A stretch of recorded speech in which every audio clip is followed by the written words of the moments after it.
عادت رسول الله را به جای گرفتی، در مقابل این ناشکرگزار شدی. خداوند فرزند صالحت داد، ناشکری کردی.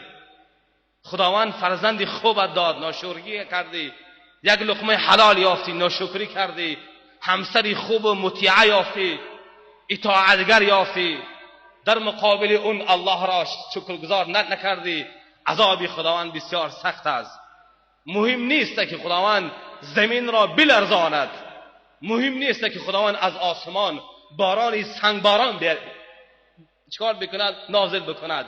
مهم در این است که خداوند برای تو را آگاه کردن اولا بار برکات نعمت را میگیرد.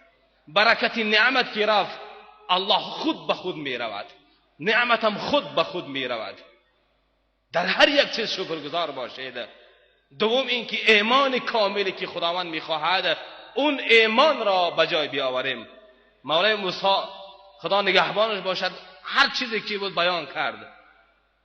و اون نعمت و اون ایمان کاملی که خداوند میخواهد، ایمانی ظاهرا شرط نیست، بلکه ایمانی که عملا و قلبا و لسانا و جوارحا اطاعت اون پروردگار باشد. در مقابل اون پروردگار سری خم تسلیم باید بکنی. ظاهرت مسلمان شد، لا اله الا الله محمد رسول الله گفتی، مسلمان شدی؟ در بیرون ببرا، هر کسی را بگو، عروسی را بگو که برادر این زمین و آسمان را کتا سازدل؟ میگه باغ سازدل، خدا آفریدش. زان که عقایدی ظاهرا ایمان اینها را قرآن من و شما، کلام الله من و شما بیان میکند که ولئن سألتهم من خلق السماوات والارض ليقولن الله او ليقولن الله قل افلا تعقلون او تعقلون توقنون. هر دو تاش از اینها سوالشون بکن، میگن خدا آفرید. زمین را که آفرید؟ میگه خدا آفرید. پس چرا یقین نمیکنی؟ پس چرا ایمان کامل به خدا نمیاری؟ زمانا گفتی ایران مسلمانی نمیگوید. در زمان رسول پاک گروهی در گروه ها می اومدند که اذا جاءك المنافقون قالوا نشهد انك لرسول الله والله يعلم انك لرسوله والله يشهد ان المنافقين لكاذبون. یا رسول خدا تو رسول هستی. گواهی میدادند، اقرار به زبان میکردند، لیکن خداوند در حالتی که میدانست که محمد صلی الله علیه وسلم رسول خودش است، لیکن آنها که بود یقولون بالسنتهم ما لیس فی قلوبهم بودند، به زبان میگفتند، به دلشان تصدیق نمیکردند. به زبان میگفتند ما مسلمان هستم، لیکن معذرت میخوام من شما را اینجا تحقیر نکردنی هستم، یکی از شما را من بخیزانم. والله اگر بگم برادر مسلمانی، میگی مسلمانم، لیکن من بگم که معنی مسلمانی چیست، والله نمیدانی. ظاهرا میگی مسلمانم، لیکن معنی مسلمانی چیست؟ اسلام چرا میگویند؟ یک عروس بگو که تو عروس هستی، خریستیانی میگه من خریستیان هستم، بگو معنی خریستیانی چیست؟ 2 ساعت آبرزن میدهد، بیان کرده میدهد که خریستیان چی هست. ایمان کامل از خداوند، به اون الله تعلق کردن، رابطه کامل به خدا کردن. خدا ایرا میخواهد. به زبان گفتی، به دل، در زندگانیت، در معاملاتت، در معاشراتت، در خوردنیت، در همسریت، در نکاح و طلاقت اگر حکم خداوندی نباشد، ایرا بدان که تو صفت نفاق داری، مسلمانی واقعی نشده ای. پیامبر خدا صلوات الله علیه و سلم ابو لهب و ابو جهل را وقتی دعوت کرد، گفت اسلام بیاور، به خداوند رابطه بکن، بت پرستی را رها بکن، الله پرستی را سر بکن و بگو که لا اله الا الله محمد رسول الله. ابو جهل قبول نکرد، گفت نمیخوانم. یاران ابو جهل گفتن که ابو جهل بگو یک کلمه را بگو از محمد خلاص بشه، اعوذ بالله. یک کلمه بود از بگو خلاص بشه. ابو جهل میدونی چی گفت؟ گفت اون محمدی که کلمه ای که میگوید او را من خوانده نمیتوانم. گفت به کدام خاطر؟ گفت من او را بخوانم باید ما تحت اون زندگی کردن برای من شرط است. یعنی که زنا نکنم، شراب نخورم، پاپیراس نکشم، زناگری نکنم، دزدی نکنم، غلامان را آزاد بکنم، بود پرستی را پرتایم، الله پرستی را بکنم، من این را نمیتونم. ایمان کامل به خدا شرط است. خدای پاک من میفرماید که یا ایها الذین آمنوا آمنوا کما آمن الناس. هر کجای قرآن که خداوند ندا بزند، ندا یا ایها این ندا هست. خداوند همگی در 64 جای قرآن، در 64 جای قرآن خداوند میگوید که یا ایها الذین آمنو، اون کسانی که ایمان داری، دعوا میکنی که من مسلمان هستم، دعوا داری که من امتی رسول هستم. خداوند برای چی آمنو گفت؟ و هر کجای قرآن که اگر آمنو بیاید، مقصد از ایمان ایمان نیست. مقصد از ایمان، مراد از ایمان عقلا هست. یا ایها الذین آمنو ای عقلا، اونهایی که خردمند هستند. در این مغز سرش چیزی دارد، اون تاقی که در بالای سرت ما میمانی اون چیزی دارد. به کدام خاطر خداوند عقلمندان را خطاب کرد؟ زن که خداوند را میشناسد اون کسی که عقل دارد، شعور دارد. خداوند یگان جای قرآن جاهلان را، احمقان را، دیوانگان را خطاب نکرده است. خداوند عقلمندان را به عقلان خطاب نمی کند، جاهل را خطاب نمی کند. اون کسی که ایمان دارد یعنی شعور دارد، عقل دارد، اون خدا را میشناسد.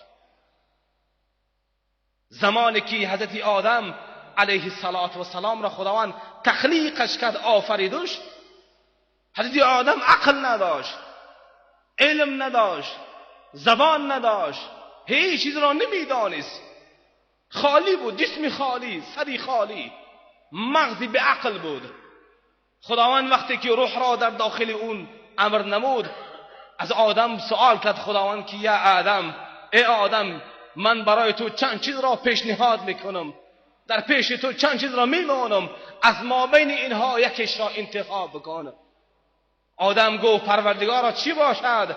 خداوند گفت که عقل، علم، دولت، همسر، زن، فرزند، اولاد، دنیا، از اینها یکش را انتخاب بکن. حضرت آدم گفت پروردگارا نمیدانم. گفت برای هفته مهلتت میدهم، ای را فکر بکن بعد از آن بیا. حضرت آدم را فکر کرد، آمد، روز جمعه بود، آمد گفت پروردگارا برای من عقلم بده. خداوند گفت برای چی عقل را انتخاب کردی؟ چرا زن انتخاب نکردی؟ فرزند انتخاب نکردی؟ مال انتخاب نکردی؟ علم انتخاب نکردی؟ چرا عقل را انتخاب کردی؟ حضرت آدم میدونی چی گفت؟ خدایا اگر من عقل نداشته باشم تو را چطور میتوانم عبادت بکنم؟ اگر من عقل نداشته باشم علم را چطور حاصل کرده میتوانم؟ عقل نباشد من همسری را چطور انتخاب کرده میتوانم؟ فرزند را به دنیا چطور آوردن را چطور میدانم؟ این عقل است. خداوند بعد از آن عقل را تخلیق کرد، عقل آفرید، عقل را 10 تقسیم کرد. 9 قسم عقل را به شما داد، به مردها داد. 1 قسم عقل را خداوند به زنها داد. شهوت را هم 10 قسم آفرید. 9 قسم شهوت را خداوند به زنها داد، 1 قسم شهوت را خداوند به مردها داد. این معلوم است ظاهرا آنهایی که همسر دارند، اون انسانی که عقل دارد، اون انسانی که عقل دارد پروردگارش را میشناسد. خدای پاک من همین خاطر میفرماید که ای عقلا، ای خردمندان، ای اون کسی که عقل داری، آمنو کما آمن الناس، ایمان بیاورید همون طوری که مراد از ناس صحابه ها هست، همون طوری که یاران رسول الله ایمان آوردن همون طور ایمان بیاورید. یاران رسول الله چی خیلی ایمان آوردن، در هر حالت که بودن با الله بودن، در هر حالت که بودن عبادت خدا را میکردن. رنگی بعضی ها نبودن که اکثریت مردمان خدا را که یاد میکنن. خدا نخواسته اگر از خانه ما یا اینکه از خانه شما یگان کس فوت کند، اگر بعد از آن چیکار میکنیم؟ در سرمان در حیات تاقی ماندگی نیستی، تاقی میمونی، جامه رو میپوشی، لاکی بدعتی را گرفته در میانتان میبندید، الله الله گفته یاد میکنیم. وقت خداوند میگه که در هر حالت که هست من در یاد تو باشم. در هر حالت که هست رابطه ایمان تو با من مستحکم باشد. توجه را اینجا بکن. کسی میاد میره او را نگاه نکن، اینجا نگاه بکن. کی میخیزد کی میرود او را نگاه نکن، وگرنه هر آنچه که میشنوید خواندن برابر شد، فضل خدا صادر شد. از جایتون هم نخیزید، کلام خداوندی مهمتر است. خداوند جل جلاله همون طوری که ایمان صحابه ها آوردند همون طور خداوند میخواهد. یهودی پیش حضرت عمر آمد، گفت یا عمر متى تعبدون ربکم؟ یا عمر گفت اون خدایی که شما دعوا میکنید که یکتا هست، احد هست، صمد هست، بنیاز است، نظیر ندارد، لا اب له ولا ام له ولا اخت له هست، اون خدا را کی پرستش میکنید؟ حضرت عمر گفت ما 24 ساعت خدا را عبادت میکنیم. این یهودی بود، گفت ما خدا را وقتی طلوع آفتاب، وقتی غروب آفتاب ما خدا را خدای خودمون را پرستش میکنیم.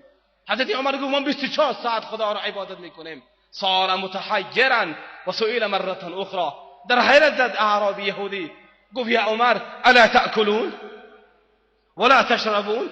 ای عمر نمیخورید، نمی نوشید، زن ندارید، همسر ندارید، تجارت نمی کنید، زراعت نمی کنید، دهقانی نمی کنید؟ حضرت عمر گفت ما میخوریم، می نوشیم، همسر داریم، زراعت میکنیم، تجارت میکنیم، همسری داریم، فرزند داریم، لیکن خدا را عبادت میکنیم. گفت این چطور ممکن است؟ این همه خیال است و وصال است و جنون. در یک جا بخوری، در یک جا عبادت بکنی، اینجا زن داشته باشی اونجا عبادت بکنی، در جاگه در پیش زن بدرای عبادت باشد، این چطور ممکن است؟